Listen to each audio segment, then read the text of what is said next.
So I've been living in Hawaii for a good 12 years, but before that I was living on the mainland for about 9 to 10 years. And thinking about my time on the mainland, I'm sort of reflecting back on the things that I missed when I was away. Someone sent me a suggestion for a video topic to talk about the things that I missed when I was on the mainland away from Hawaii.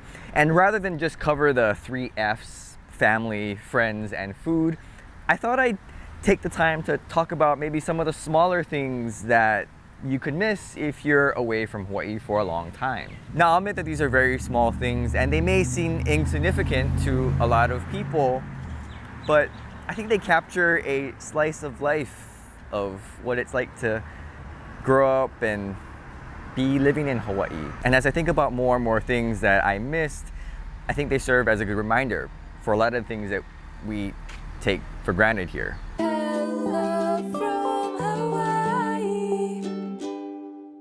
Now, the first thing is singing Hawaii Pono'i at sporting events. We recently went to a University of Hawaii men's volleyball game, and just being in that atmosphere and singing that song again, I mean, honestly, it's been a long time since I sang that song, but it just reminded me of how when I was on the mainland, I actually missed singing that song. Because everybody knows when you grow up here in Hawaii, you sing 2 songs. You sing the national anthem followed by Hawaii Pono'i. That's just what we grew up with here, and that's just what you sing. And I remember watching on TV when we would watch Rainbow Wahine volleyball, they would sing national anthem followed by Hawaii Pono'i. And eventually when I was old enough to play sports over there at McKinley, we did the same thing. But when I went away to the mainland, I noticed that they did not sing the state song. Obviously in Colorado, they wouldn't sing Hawaii Pono'i, but they didn't sing their state song. And I wondered, why not? And when I played sports in high school, I used to imagine myself standing on the court at an arena like the Stan Sheriff Center, looking up and singing along to the national anthem and Hawaii Pono'i. And while most players, maybe they're getting psyched up for the game, I would just try to soak it all in because, I don't know, the song was just amazing. I think Hawaii Pono'i is one of the most beautiful songs that we have. I don't know word for word translation on what it's saying, but the words of King Kalakaua, to me, are absolutely poetic. And so I love singing Hawaii Pono'i any chance that I get. By the way, I'm on my way to Whole Foods. Gotta go return something from Amazon. Now, the second thing I missed about Hawaii when I was on the mainland was the birds. And I know that seems really strange. I'm not into ornithology or the study of birds. I don't know a lot of bird species. But I do know that I missed the local birds. Because on the mainland, especially in Colorado, we primarily had 2. We had the brown sparrows, which we got here in Hawaii too, but we had a lot of crows. And that's the first time I'd ever seen a crow. Now, we got minor birds here, and those minor birds are pretty tough, but when you see a full-size crow, it's like 3 minor birds combined. And I was like, whoa, what is that? I'd never seen a bird that large before. Now, I didn't just miss seeing the birds. It was the sound that the birds create, that ambient sound around all of us that maybe we take for granted. It just wasn't there in Colorado, at least not in the same way. As I'm walking around Hawaii, especially even in parts of downtown, you can hear a lot of the birds, and it's not just the pigeons, it's those other birds that you hear. It just makes up so much of that ambient noise. Now let me just run through some of my favorite local birds, and I apologize if these are not the official names of these birds, but this is just what I called them growing up. Number 1, the zebra dove, or as we grew up calling them, the pigeons. Little did I know that the pigeons were actually a lot bigger, and you can see them all over Waikiki or in downtown, but we grew up calling them the pigeons. Those are those gray little small birds. Second bird was the bobo bird. It's this black bird that has a mohawk. The third bird, Java rice bird. I don't know if that's the actual name, but my dad told me that's what they're called, the Java rice bird, I guess, because when he was younger, he would feed them rice and they would all come over. Although, thinking about it now, all the birds pretty much eat rice. And then we have the red cardinals, which they're not as popular as they used to be when I was younger, but I remember this one time we were playing at Manoa Playground and there were like 15 of them.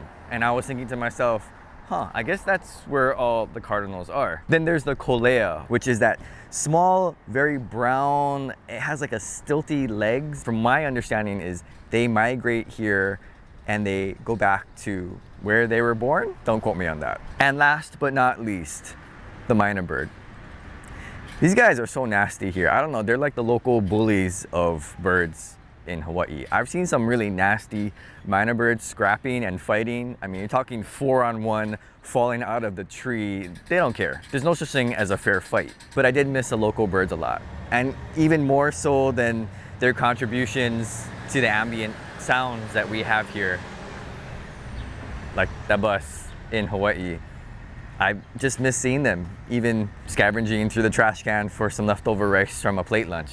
And the last thing I missed was the sound of slippers. If you're in Hawaii, you probably don't even think about it because you just hear it all the time. But when you're away on the mainland, people don't wear slippers a lot. Even during the summer, when they would most likely wear slippers, you're not hearing it all that much in the same way that local people wear slippers. And I was reminded of this the other day when I was trying to walk into our building's elevator, and the guy's up front, and I'm like, is he gonna save the elevator for me, or is he just gonna push the close button? But he saved the elevator, and he told me, hey, brother, I heard the slippers coming. And I was like, hey, thanks, yeah. And just having that slipper sound, that reminded me of how special and unique actually having slippers are here. I made a video about the Hawaii walk and how local people tend to walk. So you can check that out if you want to know what I'm specifically talking about, how Hawaii people walk. But Hawaii people have a very unique way of walking. They almost like drag their feet. I don't know if you can hear that. They kind of drag their feet and they kind of have a certain sway. And it's that sound that once you hear it, you're like, oh, you gotta be from Hawaii, right? By the way, if you don't know, they're moving and they are closing. It's gonna be a different war theater here. But back on the mainland, I used to look forward to summertime because that's when most people would put away the shoes and possibly wear flip-flops or slippers. But not everyone walks the same way. That was the best chance I had of hearing that slipper sound, and of course I'm wearing slippers too, but that sound it's very distinct. Because I know there's been times when I'm at the airport or I'm at some random stadium or just some random mall on the mainland, and I can hear the dragging of the feet. I can hear the clacking of the slippers, and I just think to myself, yeah, that guy's from Hawaii. And if you grew up in Hawaii, then you know that there are a myriad of things that make Hawaii unique. Those small little aspects of life.